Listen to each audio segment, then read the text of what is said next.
በዙሁር ሰላት ወቅት ትምህርት እንዲቆም አስገዳጅ መመሪያ ወጣች።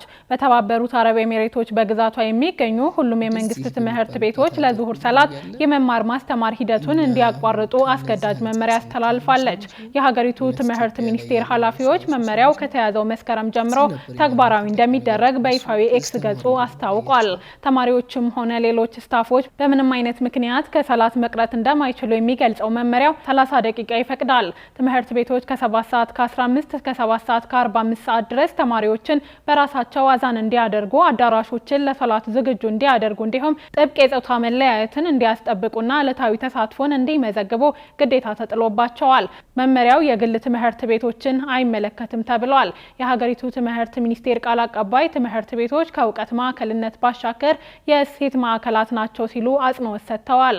ሚኒስቴሩ የመመሪያውን ተግባራዊ መደረግ በተመለከተ ባሰራጨው ቪዲዮ ተማሪዎች ለሰላት አዛን ሲያሰሙና ለሰላት በተዘጋጁ አዳራሾች ውስጥ በአንድነት ሲሰግዱ ታይተዋል።